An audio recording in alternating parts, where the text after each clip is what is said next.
बहुत ही सत्कारयोग अज दे इस मोर्चे शामिल सारी संगत नूं निमरता ते आदर सहित फतेह अर्ज करदा। वाहिगुरू जी का खालसा, वाहिगुरू जी की फतेह। पहला मैं अपने बोलण तो स्पष्ट कर देना चाहना कि अज इत्थे किसी राजनीतिक पार्टी के आगू के तौर पर नहीं, एक जिमीदार परिवार का पुत होने के नाते शामिल हुए। और मैं स्पष्ट कर देना चाहना, पहला भी जिंदगी बड़ी बार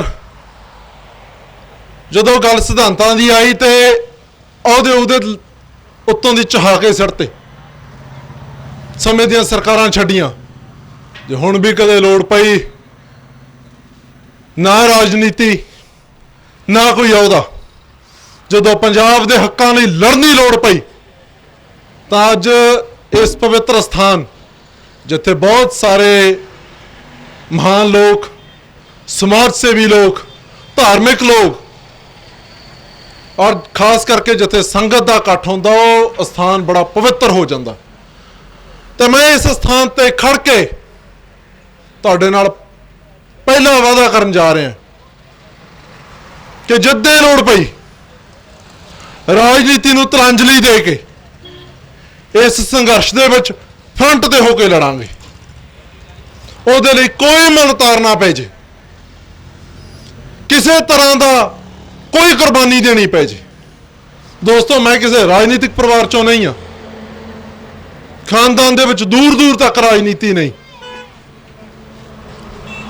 और जो मैं इस राजनीति च आया उस तो पहला ऑल इंडिया जाट महासभा जी एक 9 स्टेटां की बड़ी किसानों नाल संबंधित जथेबंदी आ, शुरुआत उत्थों हुई। तो वाहिगुरू अकाल पुरख की कृपा, संगत की असीस, बड़ी छोटी उम्र दे विच 22 साल की उम्र च पंजाब का जनरल सकत्तर बन के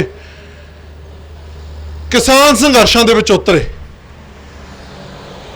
बाद राजनीति जाने का कारण यह होया कि उहदे कौमी प्रधान अज दे मुख मंत्री पंजाब के कैप्टन अमरिंदर सिंह सीगे। सो इदां दे कई कारण होए, पर जो शुरुआत की सी तां राजनीतिक होके नहीं सी कीती। 2015 दे विच जदों मोदी सरकार पहला एंटी फार्मर किसान विरोधी बिल, लैंड एक्विजिशन बिल, जिहड़ा कि कारपोरेट घराणियां नूं धक्के नाल किसानां दी जमीनां अक्वायर करने वास्ते मोदी साहब ने प्रधानमंत्री बनदे ही सेंटर दे विच पास कीता सी। ते संगत दा आशीर्वाद, वाहिगुरू दी कृपा, सुभाग प्राप्त होया। संगरूर दे विच पहला धरना उस बिल के खिलाफ तुहाडी असीसां नाल सेवा 10 दे हिस्से आई। वाहिगुरू अकाल पुरख ने कृपा की, संघर्ष होया ते जित भी हुई। मोदी नूं अपना बिल वापस लेना पिया।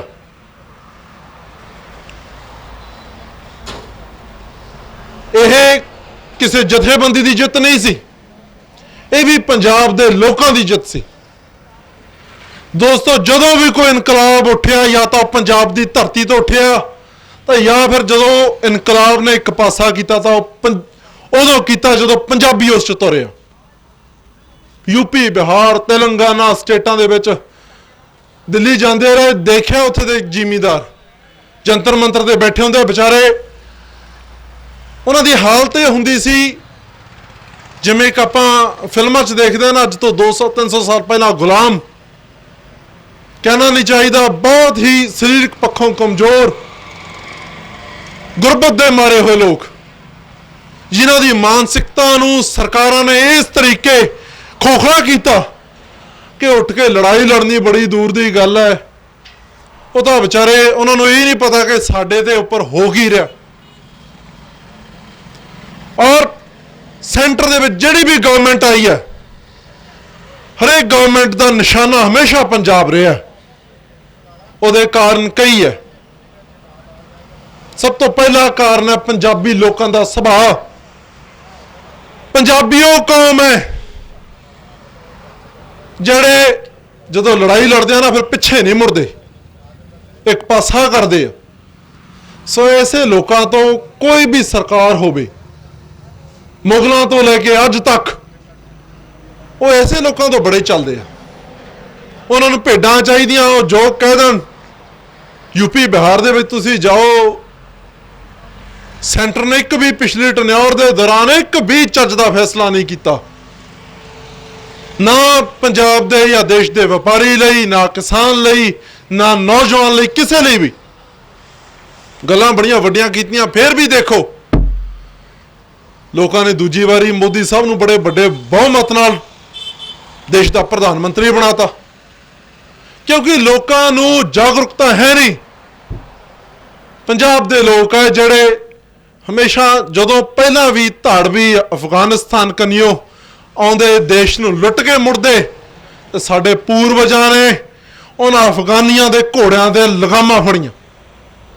पंजाबी है जड़े हमेशा सरकार नाल टक्कर लैंदे आ।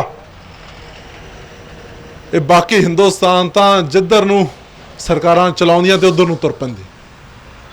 ते यही कारण रहा जिथे पूरा देश 200 साल अंग्रेजों के गुलाम रहे, थे पंजाबी 100 साल के करीब सिर्फ गुलामी की जंजीरां चकड़े रहे। क्योंकि साडे लोकां दा सुभाव जड़ा वो दसम पिता की रहमत है साडे ते, बगावत साडे खून च है। बगावत साने उस दिन शुरुआत हो गई सी। एक दिन मैं दीप भाई की वीडियो देख रहा सी, जिद्दे गुरु नानक साहब ने बाबर नूं जाबर कहा सी, असीं बगावत दा ऐलान उस दिन करता सी। सो दोस्तों, साडी कौम च जिथे बड़े सूरवीर योद्धे होए आ, उथे एक साडे माड़े कर्म है कि इथे डोगरे, इथे दलाल, इथे धोखेबाज लोगों की बड़ी बड़ी भरमार रही है। साडे माड़े कर्म है पंजाबियों दे, ते असीं बहुती बार उन्हां लोगों नूं पछाणन दे विच भी देरी कीती है, जिहदा नुकसान सानूं झेलना पिया। दोस्तों, 22 जून नूं जदों किसी किसान जथेबंदी ने, किसी पंजाब की राजनीतिक पार्टी ने इस जिहड़े बिल पास किए मोदी गवर्नमेंट ने, जिन्हां दे खिलाफ अज आपां सारे सड़कों पर बैठे हाँ, उदों किसी ने नहीं सी आवाज़ उठाई। 22 जून तो लेकर 27 जून तक मैं राजनीतिक पार्टी के आगू के तौर पर नहीं, पर जो सच्चाई है सच्चाई रहनी है। दोस्तों, सिमरजीत सिंह बैंस प्रधान लोक इंसाफ पार्टी, उन्होंने अगवाई दे विच हरमंदर साहब नतमस्तक हो गए। जलियांवाले बाग तो मुख्यमंत्री पंजाब दे चंडीगढ़ रहायश तक 5 दिनों की रोस यात्रा इन्हां काले कानूनों के खिलाफ शुरुआत की। साइकिलों के उपर अत की गर्मी के दौरान 5 दिन दिने 50-60 किलोमीटर साइकिल चलाना, तो रात को तंबू ला के जिथे आप इदा ही इस हालातों के रात कट्टनी। गर्मी बड़ी, कई जगह ते संगत ने आ जाना, नेड़े तेड़े पिंडों के लोगों ने आना, तो आके उन्होंने एक सवाल करना भी तुसीं क्यों इन्नी गर्मी के विच इन्ना तकलीफ चल रहे हो। जे यात्रा कड्ढनी है तो दिने दिने मीडिया वाले ने कहना भी तुसीं दिने दिने गड्डियां ते या मोटरसाइकिलों ते बैठ के 300 किलोमीटर की यात्रा क्यों नहीं 1-2 दिन कंप्लीट कर देंदे, 5 दिन क्यों। तो असीं जवाब दिता कि ये तकलीफ असीं ये जिहड़ा संघर्ष कर रहे हैं वो इसलिए कर रहे हैं ताकि पंजाब के लोगों का ध्यान इन्हां बिलों की तरफ होवे। पंजाब का जिमीदार, पंजाब का किसान बहुत भोला है दोस्तों, पर जे आप बाकी देश नाल कंपैरिजन करिए तो असीं फिर भी बहुत जागरूक हाँ। जिथे अज पंजाब सड़कों के उपर है, पर दूजे सूबे च तुसीं जाओ एडी कोई लहर नहीं उठा रहे लोग। साडे माड़े कर्म, इस देश के माड़े कर्म है। मैं राहत इंदौरी साहब का इत्थे बड़ा सोहना एक शेर लिखा हुआ है कि सबका खून शामिल है इस मिट्टी में, किसी के बाप का हिंदुस्तान थोड़ी है। हिंदुस्तान कले गुजरातियों का नहीं, जे मोदी, अमित शाह, अंबानी परिवार, अदानी परिवार ਜਿਹੜੇ ਸਾਰੇ ਗੁਜਰਾਤ ਨਾਲ ਸੰਬੰਧਿਤ ਰੱਖਣ ਵਾਲੇ ਆ, ਇਹ ਸੋਚਦੇ ਆ ਕਿ ਅਸੀਂ ਥੋੜੇ ਲੋਕ ਇਕੱਠੇ ਹੋ ਕੇ ਪੂਰੇ ਦੇਸ਼ ਦੇ ਉੱਪਰ ਕਬਜ਼ਾ ਕਰ ਲਾਂਗੇ। ਨਹੀਂ ਹੋਏਗਾ। ਕਿਸੇ ਸਮੇਂ ਇੰਦਰਾ ਗਾਂਧੀ ਵੀ ਸੋਚਦੀ ਸੀ, ਰਾਜੀਵ ਗਾਂਧੀ ਵੀ ਸੋਚਦਾ ਸੀ ਕਿ ਦੇਸ਼ ਦੇ ਵਿੱਚ ਕਾਂਗਰਸ ਤੋਂ ਬਿਨਾਂ ਕਿਸੇ ਹੋਰ ਦੀ ਸੱਤਾ ਨਹੀਂ ਆ ਸਕਦੀ। ਐਮਰਜੈਂਸੀ ਤੋਂ ਬਾਅਦ ਇੰਦਰਾ ਗਾਂਧੀ ਦਾ ਦਿਮਾਗ ਤੇ ਹੰਕਾਰ ਇਸ ਪੱਧਰ ਤੇ ਚੜਿਆ ਸੀ, ਉਹਨੂੰ ਲੱਗਦਾ ਸੀ ਕਿ ਕਦੇ ਦੇਸ਼ ਦੇ ਵਿੱਚ ਕਾਂਗਰਸ ਤੋਂ ਬਿਨਾਂ ਕਿਸੇ ਹੋਰ ਪਾਰਟੀ ਦੀ ਸਰਕਾਰ ਨਹੀਂ ਆਉਣੀ। ਪਰ ਅੱਜ ਦੇਖੋ, ਮੇਰੇ ਖਿਆਲ 'ਚ ਉਂਗਲਾਂ ਦੇ ਗਿਣੀਆਂ ਜਾਣੀਆਂ 5-4 ਸਟੇਟਾਂ ਹੀ ਰਹਿ ਗਈਆਂ ਕਾਂਗਰਸ ਦੇ ਪੱਲੇ, ਤੇ ਲੋਕ ਉੱਥੋਂ ਵੀ ਖਦੇੜ ਨੂੰ ਤਿਆਰ ਬੈਠੇ ਆ। ਪੰਜਾਬ ਦੇ ਵਿੱਚ ਵੀ ਜਦੋਂ ਸਰਕਾਰ ਬਣੀ, ਮੈਨੂੰ ਬੜੇ ਦੁੱਖ ਤੇ ਅਫਸੋਸ ਨਾਲ ਕਹਿਣਾ ਪੈਂਦਾ ਦੋਸਤੋ, ਉਸ ਸਮੇਂ ਮੈਂ ਕਾਂਗਰਸ ਪਾਰਟੀ ਦਾ ਹਿੱਸਾ ਸੀ। ਮੈਂ ਉਸ ਸਮੇਂ ਕਾਂਗਰਸ ਪਾਰਟੀ ਦੇ ਯੂਥ ਵਿੰਗ ਦਾ ਪ੍ਰਧਾਨ ਸੀ। ਮੇਰੇ ਮਾੜੇ ਕਰਮ ਮੈਂ ਗਿਣਦਾ ਕਿ ਅਸੀਂ ਉਸ ਆਗੂ ਲਈ ਵੋਟਾਂ ਮੰਗੀਆਂ ਜਿਹਨੇ ਸਟੇਜ ਤੇ ਖੜ ਕੇ ਗੁਟਕਾ ਸਾਹਿਬ ਹੱਥ 'ਚ ਲੈ ਕੇ ਸਹੁੰ ਖਾਧੀ ਸੀ ਕਿ ਮੈਂ 4 ਹਫ਼ਤਿਆਂ 'ਚ ਪੰਜਾਬ 'ਚੋਂ ਨਸ਼ਾ ਖਤਮ ਕਰ ਦੂੰ। ਗੁਰੂ ਗ੍ਰੰਥ ਸਾਹਿਬ ਦੀਆਂ ਬੇਅਦਬੀਆਂ ਜਿਹੜੀਆਂ ਨਿਰੰਤਰ ਪੰਜਾਬ ਦੀ ਧਰਤੀ ਤੇ ਜਾਰੀ ਨੇ, ਤੁਸੀਂ ਸੋਚ ਕੇ ਦੇਖੋ, ਇੱਕੋ ਇੱਕ ਸਟੇਟ ਹੈ ਪੂਰੇ ਵਰਲਡ ਦੇ ਵਿੱਚ, ਪੂਰੀ ਦੁਨੀਆ 'ਚ ਜਿੱਥੇ ਸਿੱਖ ਮੈਜੋਰਟੀ ਦੇ ਵਿੱਚ, ਤੇ ਇੱਥੇ ਵੀ ਗੁਰੂ, ਸਾਡਾ ਗੁਰੂ ਮਹਿਫੂਜ਼ ਨਹੀਂ। ਤੇ ਇੱਥੇ ਦੋਸਤੋ ਤੁਸੀਂ ਹੋਰ ਕੀ ਉਮੀਦ ਰੱਖਦੇ ਹੋ? ਸਾਡਾ ਪਾਣੀ ਖੋਹ ਲਿਆ ਗਿਆ, ਪਰ ਕੋਈ ਸਿਆਸੀ ਪਾਰਟੀ ਉਹਦੇ ਤੇ ਨਹੀਂ ਬੋਲੀ। ਕੈਪਟਨ ਸਾਹਿਬ ਨੇ ਇੱਕ ਪਿਛਲੇ ਟਨਿਓਰ ਦੇ ਦੌਰਾਨ ਇੱਕ ਵਾਟਰ ਟਰਮੀਨੇਸ਼ਨ ਐਕਟ ਲੈ ਕੇ ਆਏ, ਉਹਦੇ ਨਾਲ ਕੁਝ ਨਹੀਂ ਹੋਇਆ। 8-10 ਸਾਲ ਜਿਹੜਾ ਇਹ ਮੁੱਦਾ ਸੀ ਉਹ ਲਟਕ ਗਿਆ। ਮਾਮਲਾ ਸੁਪਰੀਮ ਕੋਰਟ ਦੇ ਵਿੱਚ ਹੈ, ਤੇ ਮਾੜੇ ਕਰਮ ਹੈ ਹਿੰਦੁਸਤਾਨ ਦੇ ਲੋਕਾਂ ਦੇ ਕਿ ਅੱਜ ਸੁਪਰੀਮ ਕੋਰਟ ਦੇ ਜੱਜਸ ਨੂੰ ਇਕੱਠੇ ਹੋ ਕੇ ਪ੍ਰੈਸ ਕਾਨਫਰੰਸ ਕਰਨੀ ਪੈ ਰਹੀ ਹੈ ਕਿ ਸੁਪਰੀਮ ਕੋਰਟ ਵੀ ਪੂਰੀ ਤਰ੍ਹਾਂ ਅੱਜ ਆਜ਼ਾਦ ਨਹੀਂ ਰਹਿ ਗਿਆ। ਉਹਦੇ ਤੇ ਵੀ RSS ਤੇ ਐਸੀਆਂ ਕੁਝ ਕੱਟੜਵਾਦੀ ਜਥੇਬੰਦੀਆਂ ਕਬਜ਼ਾ ਕਰ ਰਹੀਆਂ, ਤੇ ਅਸੀਂ ਉੱਥੋਂ ਕੀ ਦੋਸਤੋ ਉਮੀਦ ਕਰਦੇ ਹਾਂ ਕਿ ਸਾਨੂੰ ਇਨਸਾਫ ਮਿਲੂਗਾ। 2016 ਦੇ ਵਿੱਚ ਜਦੋਂ ਸਿਮਰਜੀਤ ਸਿੰਘ ਬੈਂਸ ਇੱਕ ਆਜ਼ਾਦ MLA ਸੀ, ਕੋਈ ਪਾਰਟੀ, ਕੋਈ ਉਦੋਂ ਲੋਕ ਇਨਸਾਫ ਪਾਰਟੀ ਦਾ ਗਠਨ ਵੀ ਨਹੀਂ ਸੀ ਹੋਇਆ, ਤੇ 16 ਨਵੰਬਰ 2016 ਨੂੰ ਪੰਜਾਬ ਦੀ ਵਿਧਾਨ ਸਭਾ ਦੇ ਵਿੱਚ ਬਾਰ-ਬਾਰ ਬਾਦਲਾਂ ਨੇ ਜਦੋਂ ਬੇਇੱਜ਼ਤ ਕੀਤਾ, ਕੁੱਟ ਕੇ ਪੱਗਾਂ ਲਾਈਆਂ, ਕੱਪੜੇ ਪਾੜੇ, ਇੱਕ ਲੈਜਿਸਲੇਟਰ ਨੂੰ ਬਾਹਰ ਕੱਢਿਆ, ਇੱਕ ਆਜ਼ਾਦ MLA ਜਿਹੜਾ ਕਿਸੇ ਰਾਜਨੀਤਿਕ ਪਾਰਟੀ ਦਾ ਹਿੱਸਾ ਨਹੀਂ, ਲੋਕਾਂ ਨੇ ਆਜ਼ਾਦ ਜਿੱਤਿਆ ਕੇ ਭੇਜਿਆ। ਉਸ ਵਿਅਕਤੀ ਦੀ ਮਿਹਨਤ ਸਦਕਾ 16 ਨਵੰਬਰ 2016 ਨੂੰ ਜਿਹੜਾ ਰਾਜਸਥਾਨ ਤੋਂ ਸੀ ਪੰਜਾਬ ਦੇ ਪਾਣੀਆਂ ਦਾ, ਦਿੱਲੀ, ਹਰਿਆਣਾ ਤੇ ਰਾਜਸਥਾਨ, 3 ਸਟੇਟਾਂ ਤੋਂ ਜਿਹੜਾ ਅਸੀਂ ਪੰਜਾਬ ਦੇ ਲੁੱਟੇ ਜਾ ਰਹੇ ਪਾਣੀਆਂ ਦੇ ਬਿਲਾਂ ਦੀ ਵਸੂਲਗੀ ਲਈ ਮਤਾ ਪਾਸ ਕਰਵਾਇਆ ਦੋਸਤੋ।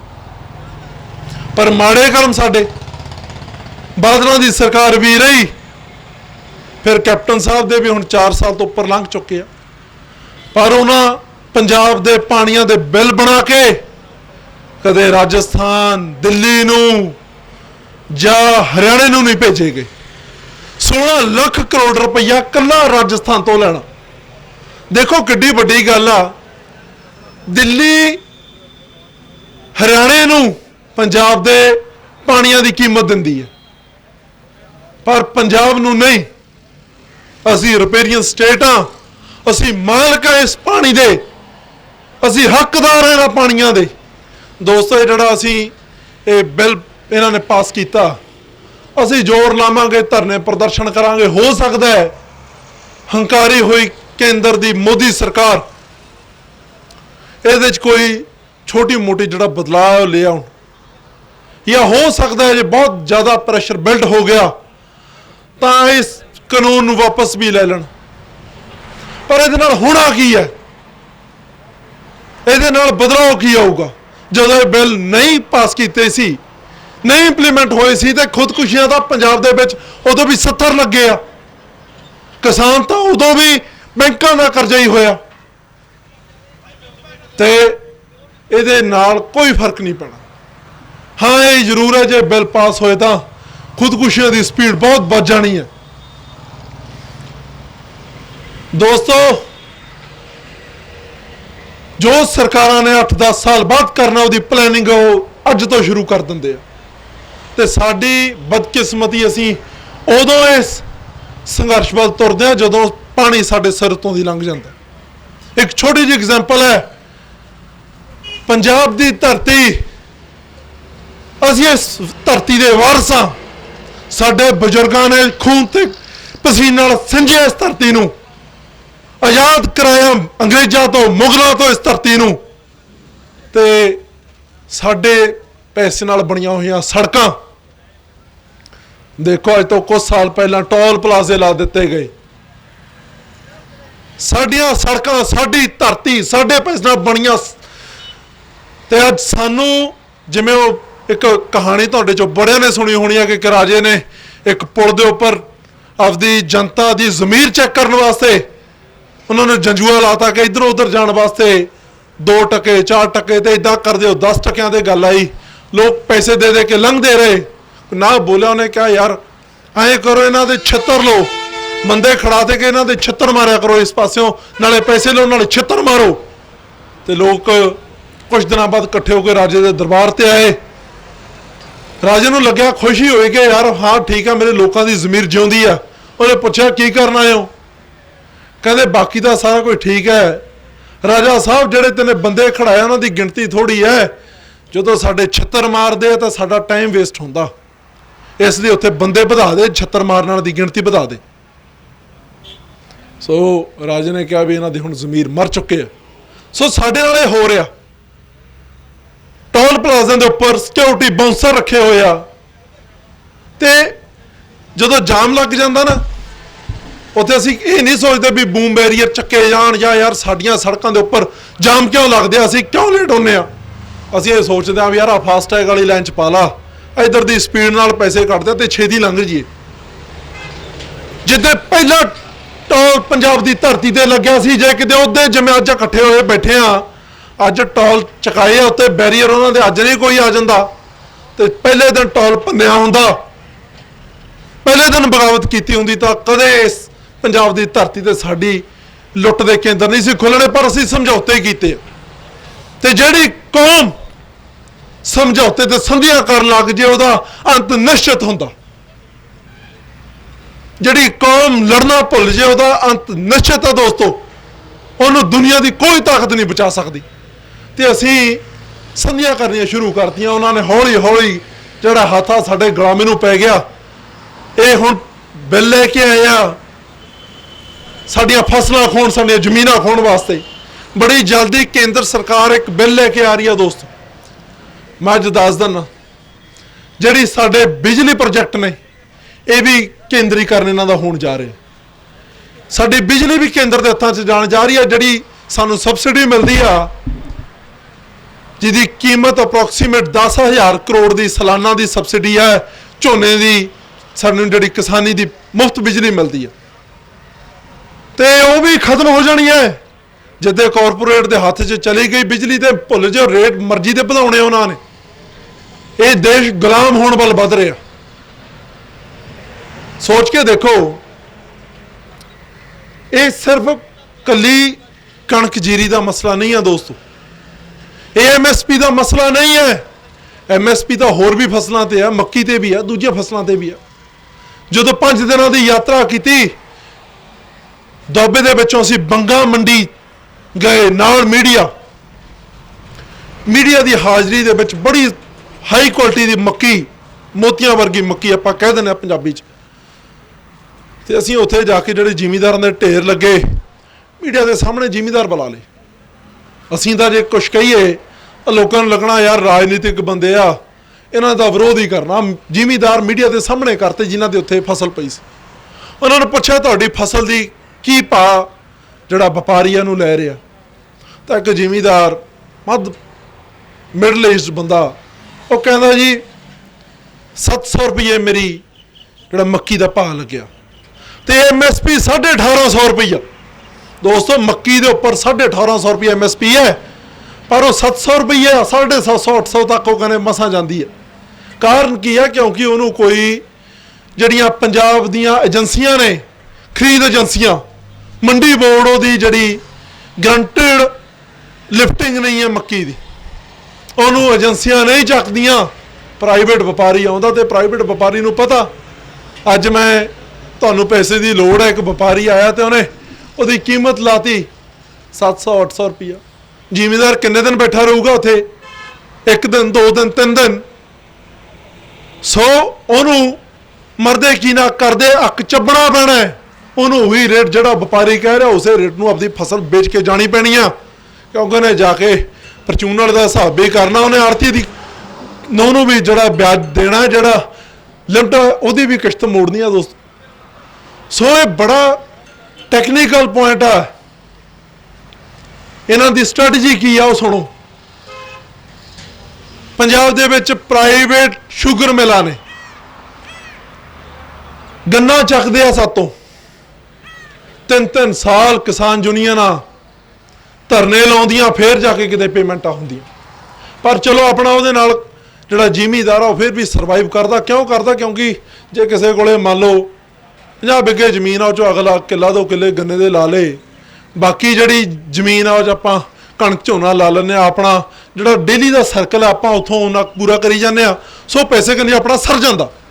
ਔਰ ਜੇ ਆਪਣੇ ਜਿਹੜੇ ਮੁੱਖ ਫਸਲਾਂ ਕਣਕ ਤੇ ਝੋਨਾ, ਜੇ ਵੀ ਇਹੀ ਕੋਈ ਸ਼ੁਰੂ ਹੋ ਗਿਆ ਕਿ ਲਿਫਟਿੰਗ ਕਰ ਲਈ, ਫਸਲ ਚੱਕ ਲਈ ਤੇ ਪੈਸੇ ਮੁੜ ਕੇ ਲਮਕਾਉਣੇ ਸ਼ੁਰੂ ਕਰਤੇ। ਗੰਨਾ ਮਿਲ ਮਾਲਕ ਕੀ ਨੇ? ਅਦਾਨੀਆਂ ਦੇ ਸਾਹਮਣੇ ਗੰਨੇ ਮਿਲ ਮਾਲਕਾਂ ਦੀ ਕੋਈ ਔਕਾਤ ਨਹੀਂ। ਤੇ ਪੰਜਾਬ ਸਰਕਾਰ ਦੋਸਤੋ ਉਹਨਾਂ ਤੋਂ ਪੈਸੇ ਨਹੀਂ ਲੈ ਕੇ ਦੇ ਸਕਦੀ। ਤੇ ਅਦਾਨੀਆਂ ਦੇ ਮੂਹਰੇ ਔਕਾਤ ਕੀ ਆ ਮੁੱਖ ਮੰਤਰੀ ਦੀ, ਜਿਹਦੇ ਉਂਗਲਾਂ ਦੇ ਉੱਪਰ ਪ੍ਰਧਾਨ ਮੰਤਰੀ ਨੱਚਦਾ, ਤੇ ਉਹਦੇ ਅੱਗੇ ਕੀ ਔਕਾਤ ਹੈ ਇੱਕ ਮੁੱਖ ਮੰਤਰੀ ਦੀ ਕਿ ਅਦਾਨੀਆਂ ਤੋਂ ਪੈਸੇ ਲੈ ਜਾਊਗਾ। ਸੋ ਇਹਨਾਂ ਨੇ ਲਿਮਟਾਂ ਮੋੜੀਆਂ ਨਹੀਂ ਜਾਣੀਆਂ। 70% ਜ਼ਿਮੀਂਦਾਰ ਦੀਆਂ ਜ਼ਮੀਨਾਂ, ਸਰਕਾਰੀ ਅੰਕੜੇ ਕਹਿੰਦੇ 70% ਦੀਆਂ ਜ਼ਮੀਨਾਂ ਜਿਹੜੀਆਂ ਬੈਂਕਾਂ ਕੋਲੇ ਗਿਰਵੀ ਪਈਆਂ। ਤੇ ਬੈਂਕਾਂ ਨਾਲ ਤਾਂ ਇਹਨਾਂ ਕਾਰਪੋਰੇਟ ਘਰਾਣਿਆਂ ਦੀ ਕਿੰਨੀ ਸੋਹਣੀ ਸੈਟਿੰਗ ਆ, ਤੁਸੀਂ ਸਾਰੇ ਜਾਣਦੇ ਹੋ। ਲੱਖਾਂ ਕਰੋੜ ਦੇ ਕਰਜ਼ੇ ਇਹਨਾਂ ਦੇ ਮਾਫ ਕੀਤੇ ਜਾਂਦੇ ਆ। ਬੈਂਕਾਂ ਇਹਨਾਂ ਨੂੰ ਲੱਖਾਂ ਕਰੋੜ ਰੁਪਈਆ ਛੱਡ ਦਿੰਦੀ ਹੈ। ਕਿਉਂ? ਕਿਉਂਕਿ ਦੋਸਤੋ ਇਹਨਾਂ ਦੀ ਸੈਟਿੰਗ ਐਡੀ ਤਕੜੀ ਹੈ। ਸੋ ਇਹਨਾਂ ਨੇ ਫਿਰ ਕੀ ਕਰਨਾ ਹੈ? ਜਦੋਂ ਜ਼ਿਮੀਂਦਾਰ ਦੀ ਟੁੱਟ ਗਈ ਨਾ ਕਿਸ਼ਤ, ਤੇ ਫਿਰ ਕਬਜ਼ੇ ਹੋਣੇ ਜ਼ਮੀਨਾਂ ਦੇ ਉੱਤੇ, ਤੇ ਅੱਧੇ ਪੌਣੇ ਭਾਅ ਦੇ ਉੱਪਰ ਇਹਨਾਂ ਨੇ ਜ਼ਮੀਨਾਂ ਅਕਵਾਇਰ ਕਰਨੀਆਂ। ਔਰ ਪੰਜਾਬ 'ਚ ਜ਼ਮੀਨਾਂ ਦਾ ਰੇਟ ਇਹ ਰਹਿ ਜਾਣਾ, ਇੱਥੇ ਕਿਸੇ ਨੇ 20,000 ਨੂੰ ਬਿੱਗਾ ਨਹੀਂ ਲੈਣਾ, 20-30 ਹਜ਼ਾਰ ਰੁਪਏ ਨੂੰ ਬਿੱਗਾ ਨਹੀਂ ਲੈਣਾ ਕਿਸੇ ਨੇ ਦੋਸਤੋ। ਤੇ ਫਿਰ ਇਹਨਾਂ ਨੇ ਸੈਂਕੜੇ ਹਜ਼ਾਰਾਂ ਕਿੱਲੇ ਦੇ ਇਕੱਠੇ ਫਾਰਮ ਬਣਾਉਣੇ ਆ, ਬਾਹਰੋਂ ਲੈ ਕੇ ਆਉਣੀਆਂ ਲੇਬਰ, ਆਪਦੇ ਮਨ ਮਰਜ਼ੀ ਦੇ ਰੇਟਾਂ ਦੇ ਕੁਆਟਰ ਬਣਾ ਕੇ ਉਹਨਾਂ ਤੋਂ ਕੰਮ ਕਰਾਉਣਾ। ਬਾਹਰੋਂ ਆਊਗੀ ਫੋਰਨ ਕੰਟਰੀਆਂ ਤੋਂ ਆਊਗੀ ਮਸ਼ੀਨਰੀ। ਫਿਰ ਦੋਸਤੋ ਫਸਲ ਵੀ ਇਹਨਾਂ ਦੀ ਦੇਖਿਆ ਨਾ, ਡਗਰੂ ਪਿੰਡ ਵਾਲਾ 2500 ਏਕੜ ਦੇ ਵਿੱਚ ਮਕੈਨੀਕਲ ਫਾਰਮ ਬਣਾਇਆ ਅਦਾਨੀਆਂ ਨੇ। ਤੇ ਫਿਰ ਲਿਫਟਿੰਗ ਵੀ ਇਹਨਾਂ ਨੇ ਆਪਦੇ ਮਰਜ਼ੀ ਨਾਲ ਕਰਨੀ ਆ। ਖੇਤ ਵੀ ਇਹਨਾਂ ਦੇ, ਗੋਦਾਮ ਵੀ ਇਹਨਾਂ ਦੇ, ਜਿਹੜੇ ਉਹ ਕੱਚੇ ਮਾਲ ਤੋਂ ਜਿਹੜਾ ਪ੍ਰੋਡਕਟ ਤਿਆਰ ਹੋਣਾ, ਫਿਰ ਪ੍ਰੋਡਕਟ ਬਣਾਉਣ ਵਾਲੇ ਫੈਕਟਰੀਆਂ ਵੀ ਇਹਨਾਂ ਦੀਆਂ ਨੇ। ਜਿਹੜੇ ਮੌਲਾਂ ਦੇ ਵਿੱਚ ਜਾ ਕੇ ਪ੍ਰੋਡਕਟ ਵਿਕਦਾ ਹੈ, ਰਿਲਾਇੰਸ ਦੇ, ਅਦਾਨੀ ਗਰੁੱਪ ਦੇ ਕਿੱਡੇ ਵੱਡੇ ਸ਼ਹਿਰਾਂ 'ਚ ਦੇਖਦੇ ਆਪਾਂ ਮਾਲ ਬਣਾਇਆ ਹੋਰ ਘਰਾਣਿਆਂ ਦੇ, ਫਿਰ ਵੇਚਣ ਵਾਲੇ ਦੁਕਾਨਾਂ ਵੀ ਇਹਨਾਂ ਦੀਆਂ। ਤੇ ਫਿਰ ਦੋਸਤੋ ਮਨ ਮਰਜ਼ੀ ਦੇ ਰੇਟ ਲੱਗਣੇ ਆ। ਫਿਰ ਜੇ ਇਹਨਾਂ ਨੇ ਕਹਿਤਾ ਨਾ ਵੀ ਆਟਾ 500 ਰੁਪਏ ਕਿਲੋ ਆ, ਤੇ ਜਿੰਨੀ ਦਿਹਾੜੀ ਇਹਨਾਂ ਦੇ ਸਾਰਾ ਦਿਨ ਬੰਦਾ ਇਹਨਾਂ ਦੇ ਖੇਤਾਂ 'ਚ, ਇਹਨਾਂ ਦੇ ਫੈਕਟਰੀਆਂ 'ਚ ਕਰਿਆ ਕਰੂ, ਆਥਣੇ ਆਟਾ ਹੀ ਪੂਰਾ ਹੋਇਆ ਕਰਨਾ। ਔਰ ਜਿਹੜਾ ਛੋਟਾ ਦੁਕਾਨਦਾਰ ਆ, ਮੈਂ ਉਹਨਾਂ ਨੂੰ ਵੀ ਇੱਥੋਂ ਅਪੀਲ ਕਰਨੀ ਚਾਹੁੰਦਾ ਕਿ ਦੋਸਤੋ ਦੁਕਾਨਦਾਰ ਦੀ ਦੁਕਾਨ ਵੀ ਤਾਂ ਚੱਲਦੀ ਆ ਜੇ ਜ਼ਿਮੀਂਦਾਰ ਦੀ ਜੇਬ 'ਚ ਪੈਸਾ। 70% ਇਕਨੋਮੀ ਸਾਡੀ ਡਾਇਰੈਕਟਲੀ ਔਰ ਇਨਡਾਇਰੈਕਟਲੀ ਐਗਰੀਕਲਚਰ ਬੇਸਡ ਹੈ। ਅਸੀਂ ਐਗਰੀਰੀਅਨ ਇਕਨੋਮੀ ਪੰਜਾਬ ਦੀ, ਤੇ ਜੇ 70% ਲੋਕਾਂ ਦਾ ਘਾਣ ਹੋ ਗਿਆ ਤੇ ਬਾਕੀ ਬਚਣੇ 30% ਵੀ ਨਹੀਂ, ਅੰਤ ਹੋਣਾ ਪੰਜਾਬ ਦਾ। ਸੋ ਤਕੜੇ ਹੋ ਜਾਓ। ਔਰ ਇਹ ਲੜਾਈ ਸਿਰਫ ਜੇ ਆਪਾਂ ਸੋਚੀਏ ਨਾ ਵੀ ਹੁਣ ਸਰ ਜਾਣਾ ਕੰਮ, ਤੇ ਨਹੀਂ, ਹੁਣ ਲੜਾਈ ਆਰ ਪਾਰ ਦੀ ਹੈ। ਇਹ ਲੜਾਈ ਹੈ ਬਿਨਾਂ ਦੀ ਨਹੀਂ ਹੈ, ਸਾਡੇ ਜ਼ਮੀਰ ਦੀ ਲੜਾਈ ਹੈ, ਸਾਡੀ ਹੋਂਦ ਦੀ ਲੜਾਈ ਹੈ। ਤੇ ਲੜਾਈ ਨੂੰ ਅਸੀਂ ਸਿਆਸੀ ਪਾਰਟੀਆਂ ਤੋਂ ਉੱਪਰ ਉੱਠ ਕੇ, ਅਸੀਂ ਜਥੇਬੰਦੀਆਂ ਤੋਂ ਉੱਪਰ ਉੱਠ ਕੇ, ਅਸੀਂ ਪੰਜਾਬ ਦੇ ਬਸ਼ਿੰਦੇ ਹੋਣ ਦੇ ਨਾਤੇ ਹੁਣ ਸਾਨੂੰ ਲੜਨੀ ਪੈਣੀ ਹੈ। ਚਾਹੇ ਸਾਡੇ ਸਿਰ ਕਲਮ ਹੋ ਜਾਣ, ਹੁਣ ਪਿੱਛੇ ਨਹੀਂ ਮੁੜ ਸਕਦੇ। जे दोस्तों एतकी पैर पिछे पट लिया ना तो कदे आने वाली नस्लों ने आपां नूं माफ नहीं करना। बाकी देश तो उन्होंने रंग च रंगिया होया है, हिंदू कार्ड का पता है बीजेपी को, जे उन्होंने घोड़िया की हुण लगाम कोई फड़ूगा ना तो पहला भी पंजाबियों ने फड़िया तो हुण भी आपां नूं इकट्ठे होकर फड़नी पैनी आ। भुल जाओ कैप्टन साहब कुछ करनगे, भुल जाओ बादलों तो कोई उम्मीद आ। जे बादल कुछ करन जोगे होंदे तो हरसिमरत कौर बादल मंत्री होंदे केंद्र च उत्थे दस्तखत ना करके आउंदी ना बिलों के उत्ते। जे कैप्टन अमरिंदर को कुछ करन जोगा होंदा तो अज पंजाब विधान सभा का सैशन है तो दोस्तों 5 मिनट श्रद्धांजलियां दे के सैशन चकदा, कहना बाकी की गल कल करांगे। मुद्दे थोड़े आ किसानी दे, सारिया पोलीटिकल पार्टियां बाहर धरने दे बैठिया विधान सभा दे अज, पर अमरिंदर सिंह ने कुछ नहीं करना। क्यों नहीं करना? मैं तेनों दस देना क्यों नहीं करना। कारण ने उहदे अमरिंदर सिंह किवें कर लूगा दोस्तों। पहला तो इन्हां दी एक जिहड़ी महिला मित्र रूसा आलम वो पंजाब दे मुख्यमंत्री निवास ते रह रही है। मुख्यमंत्री निवास ते तुहाडे जो शायद कईयां नूं लगदा वो मुख्यमंत्री निवास वो है जिथे एक मुख्यमंत्री रहिंदा, नहीं। उहदे अंदर बहुत सारे दफ्तर ने, उत्थे बाकायदा स्टाफ हुंदा। मुख्यमंत्री दे रहण लई तां एक छोटा जिहा सैक्शन हुंदा, बाकी दे विच दफ्तर ने जिहड़े बड़ी सीक्रेसी डिपार्टमेंट ते उत्थे पाकिस्तान दे डिफेंस एनालिस्ट, एक उत्थे दी पत्रकार, एक मुख्यमंत्री निवास ते रह रही है दोस्तों। पर कदे फॉरेन मिनिस्ट्री ने, देश की होम मिनिस्ट्री ने उन्होंने नहीं पूछा भी बीबा तू इत्थे कर की रही आ, उसका वीज़ा किवें एक्सटेंड होंदा। इत्थों जे कोई पाकिस्तान जाता ना तो उन्होंने पूरा ट्रैक किया जाता, बंदा जा किहड़े पासे नूं रहा है, पर उन्होंने नहीं पुछते। क्यों? क्योंकि कैप्टन अमरिंदर सिंह कहण नूं मुख्यमंत्री कांग्रेस पार्टी का हुक्म तो सारा बीजेपी वालों का जो अमित शाह होरें लिख के भेजदा तो वही मनता। दोस्तों दूजा बड़ा कारण ਇਹਦਾ ਆਪਦਾ परिवार, अमरिंदर सिंह की फैमिली, ਇਹਦਾ जमाई गुरपाल संबौली शुगर मिल घोटाला 100 करोड़ का यूपी दे विच ते FIR दर्ज की है CBI ने, पूरे पलंदे बनाया, अरेस्ट वारंट जारी किए हुए बंदे के खिलाफ। तो बंदा मुक्तेश्वर स्टड फार्मा दिल्ली के जवाई का तो उत्थे घोड़िया का रेसा कराउंदा फिरदा। देखो इत्थे जे किते 57 का परचा हो जाए ना तो पुलिस वाले घड़ीस के ले जाते घरों, वो बंदे दे CBI ने परचा दिता तो बंदा शरेआम घोड़िया के रेसा कराउंदा फिरदा, उन्होंने कदे नहीं फड़िया। उस तो बाद कैप्टन साहब का बेटा, इन्हां दी घरवाली परनीत कौर, इन्हां दा बेटा रणिंदर सिंह, जो पिछले टन्योर रही कैप्टन अमरिंदर सिंह की, उदों इन्होंने स्विस बैंक अकाउंट स्विट्जरलैंड के बैंकों के काला धन उत्थे इन्होंने आपके खाते खोले। ਉਹਦੀ भी जांच जी इनफोर्समेंट डायरैक्टरेट ED वालों की जा रही है तो फाइल उत्थे भी तैयार पईयां दोस्तों। जे कदे कैप्टन साहब ने माड़ा मोटा चूं ची की तो अगला ने फाइल खोल लेनिया चलिया तो बाद च आके वापस ले। कहने हुण कारण की दिता विजिलेंस ने, कहने असीं हुण अगे ये मसलियां नूं अगे प्रोसीड नहीं करना चाहुंदे। सोच के देखो विजिलेंस ब्यूरो जिहड़ा पंजाब सरकार के अधीन आउंदा ते बादल जांदे जांदे सैटिंग कर गए ते अज बरगाड़ी दे विच कितना समा हो चुकिया, 2 SIDयां 2 कमिशन उन्होंने रिपोर्टां आ गई। बादलों कन्नी शरेआम ना बादलों का बिच होम मिनिस्टर सुखबीर बादल बड़ा बादल ते अज भी दोस्तों कार्रवाई नहीं। हुण बेशक हो जे क्योंकि बादल अड्ड होया ना बीजेपी तो हुण बादलों ते सकंजा लाउण दे मारे भज पाई जे कैप्टन नूं चिट्ठी लिख के भेजती भी कैप्टन साहब चकदे झोका। हुण बेशक हो जे पर 4 साल लंघ गए कदे कैप्टन अमरिंदर सिंह बोलिया नहीं, बोलिया ना इन्हें बोलना। जिस दिन इन्होंने पहला अकालियां ने इथों रोड शो किया, तो पहला यूथ कांग्रेस दिल्ली चली सी।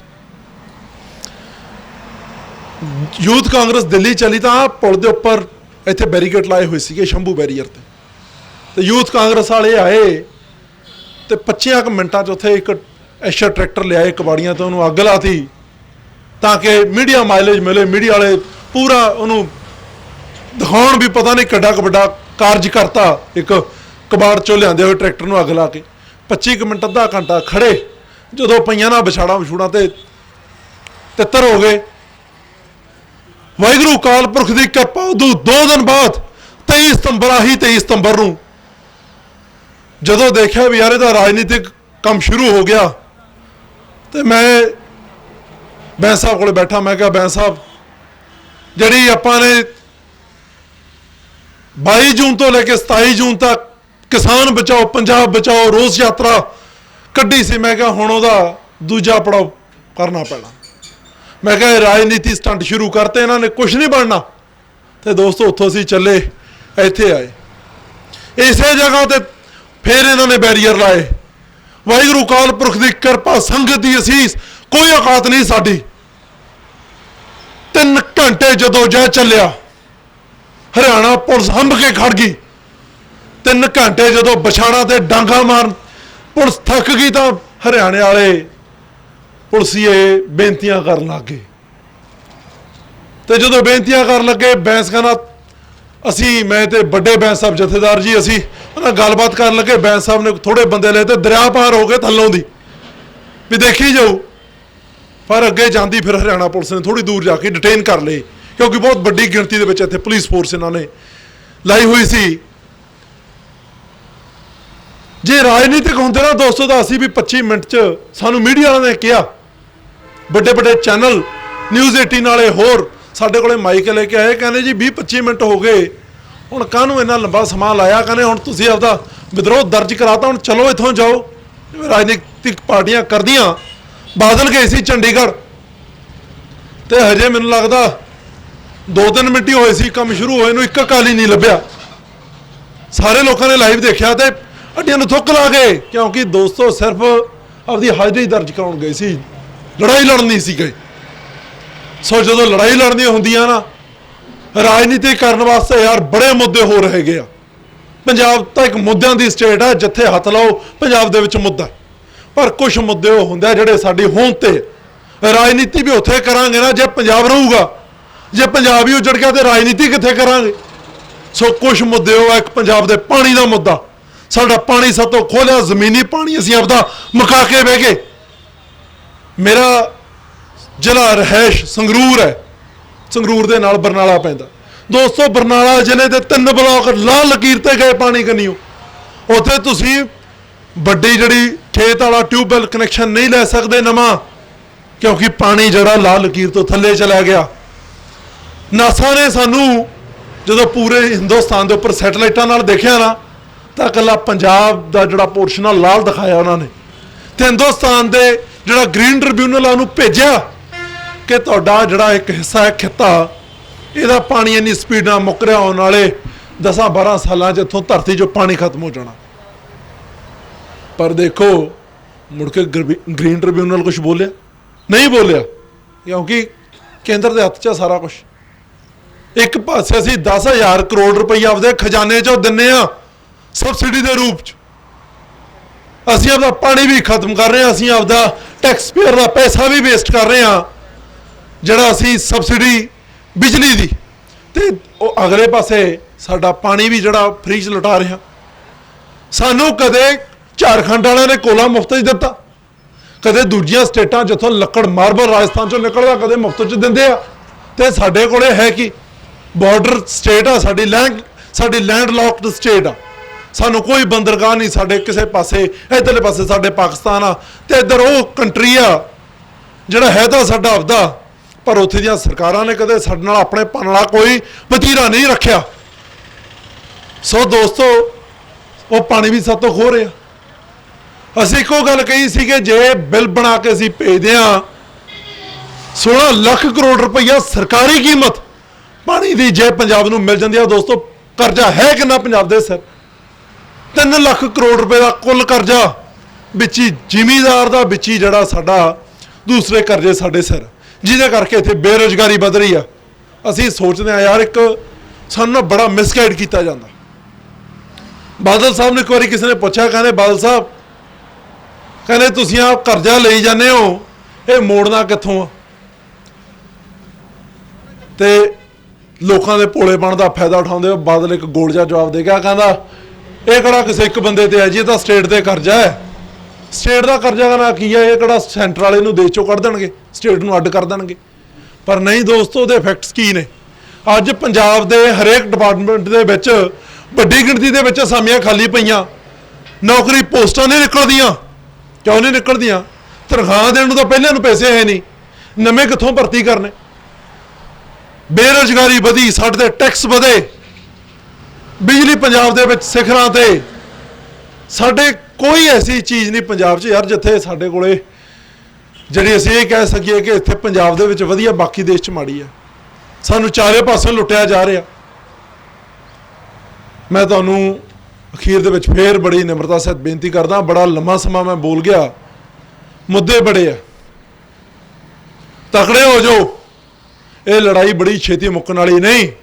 ਔਰ ਮੈਂ ਅੱਜ ਇੱਥੇ ਜਿਹੜੇ ਪ੍ਰਬੰਧਕ ਨੇ, ਮੇਰੇ ਵੱਡੇ ਭਰਾ ਜੋਗਾ ਸਿੰਘ ਚੱਪੜ, ਜਿਹੜੇ ਨਿੱਜੀ ਤੌਰ ਤੇ ਮੇਰੇ ਬੜੇ ਕਰੀਬੀ ਸਾਡੇ ਰਹੇ ਆ ਸੰਬੰਧ, ਦੀਪ ਸਿੱਧੂ ਬਾਈ ਜਿਹੜਾ ਯਾਰ ਉਹਨੂੰ ਕੀ ਲੋੜ ਪਈ ਸੀ, ਦੇਖੋ ਉਸ ਬੰਦੇ ਨੂੰ ਸਲਾਮ ਹੈ। ਇੱਕ ਬਾਲੀਵੁੱਡ ਦਾ ਐਕਟਰ ਜਿਹਦਾ ਚੰਗਾ ਸਟਾਰਡਮ, ਵਧੀਆ ਜ਼ਿੰਦਗੀ ਜਿਉਣ ਵਾਲਾ ਬੰਦਾ ਇੱਥੇ ਧਰਨੇ ਲਾਉਂਦਾ ਫਿਰਦਾ, ਉਹਨੂੰ ਕੀ ਲੋੜ ਪਈ ਸੀ ਜਿੱਥੇ ਬਾਕੀ ਫਿਰਦੇ ਆ। ਸਨੀ ਦਿਓਲ ਹੋਰੀ ਇੱਥੋਂ ਮੈਂਬਰ ਪਾਰਲੀਮੈਂਟ ਜਿੱਤ ਕੇ ਬਾਗੇ, ਉਹ ਨਹੀਂ ਕਦੇ ਆਏ, ਤੇ ਇਹਦਾ ਵਿਚਾਰਾ ਕੋਈ ਰਾਜਨੀਤਿਕ ਵੀ ਹੈ ਨਹੀਂ ਸੀ, ਫਿਰ ਵੀ ਇੱਥੇ ਆਇਆ। ਸੋ ਸਾਰੇ ਤੁਹਾਨੂੰ ਪ੍ਰਬੰਧਕਾਂ ਨੂੰ ਮੈਂ ਇੱਕ ਵਿਸ਼ਵਾਸ ਦਿਵਾਉਣਾ, ਮਤ ਸੋਚੋ ਵੀ ਅੱਜ ਮੈਂ ਇੱਥੇ ਇੱਕ ਰਾਜਨੀਤਿਕ ਤੌਰ ਤੇ ਇੱਕ ਰਾਜਨੀਤਿਕ ਪਾਰਟੀ ਦੀ ਹਾਜ਼ਰੀ ਲਵਾਉਣ ਵਾਸਤੇ ਆਇਆ। ਜਿੱਦੇ ਅੱਧੀ ਰਾਤ ਟੈਲੀਫੋਨ ਮਾਰ ਕੇ ਦੇਖ ਲਿਓ ਦੋਸਤੋ, ਟਰੈਕ ਰਿਕਾਰਡ ਆ, ਵਾਹਿਗੁਰੂ ਦੀ ਕਿਰਪਾ ਹੈ, ਅਸੀਂ ਅੱਧੀ ਰਾਤ ਵੀ ਉੱਠ ਕੇ ਆਉਂਦੇ ਹਾਂ। ਸੋ ਜਿੱਦੇ ਲੋੜ ਪਊਗੀ ਸਮੇਂ ਸਮੇਂ ਤੇ ਮੈਂ ਆਪਣੇ ਆਪ ਤੋਂ ਵੀ ਇਸ ਮੋਰਚੇ ਦੇ ਵਿੱਚ ਹਾਜ਼ਰੀ ਲਵਾਉਂਦਾ ਰਹੂੰਗਾ। ਪਰ ਜੇ ਕਦੇ ਖੁਦਾ ਨਾ ਖਾਸਤਾ ਕੋਈ ਲੋੜ ਪਵੇ, ਮੈਂ ਇੱਥੇ ਜਿਹੜੇ ਸੈਕਟਰੀ ਸਾਹਿਬ ਖੜੇ ਇਹਨਾਂ ਨੂੰ ਵੀ ਮੈਂ ਬੜੀ ਸਨੇਮਰ ਬੇਨਤੀ ਕਰਦਾ, ਫੋਨ ਨੰਬਰ ਮੈਂ ਆਪਦਾ ਨੋਟ ਕਰਾਇਆ, ਟੈਲੀਫੋਨ ਮਾਰਿਓ ਤੇ ਘੰਟੇ ਦੇ ਵਿੱਚ ਇਸ ਸਥਾਨ ਤੇ ਇਕੱਠੇ ਹੋਵਾਂਗੇ। ਹੁਣ ਆਪਾਂ ਨੂੰ ਲੜਾਈ ਜਿਹੜੀ ਆ ਉਹ ਆਰ ਪਾਰ ਦੀ ਲੜਨੀ ਪੈਣੀ ਆ। ਸੋ ਇਹ ਮੋਰਚੇ ਲੰਬੇ ਚੱਲਣੇ ਆ, ਹੌਸਲਾ ਬਣਾਈ ਰੱਖਿਓ ਤੇ ਇਕਜੁੱਟਤਾ ਜਿਹੜੀ ਆ ਉਹ ਬੜੀ ਜ਼ਰੂਰੀ ਹੈ। ਇਹੀ ਗੱਲਾਂ ਕਹਿੰਦਾ ਹੋਇਆ, ਜਜ਼ਬਾਤਾਂ ਦੇ ਵਹਿਣ 'ਚ ਬਹਿ ਕੇ ਕੋਈ ਐਸੀ ਗੱਲ ਕਹਿ ਗਿਆ ਹੋਵਾਂ ਕਿਸੇ ਦੇ ਮਨ ਨੂੰ ਠੇਸ ਪਹੁੰਚੀ ਹੋਵੇ, ਉਹਦੇ ਲਈ ਮਾਫੀ ਚਾਹੁੰਦਾ, ਭੁੱਲਾਂ ਚੁੱਕਾਂ ਦੀ ਖਿਮਾ। ਵਾਹਿਗੁਰੂ ਜੀ ਕਾ ਖਾਲਸਾ, ਵਾਹਿਗੁਰੂ ਜੀ ਕੀ ਫਤਿਹ।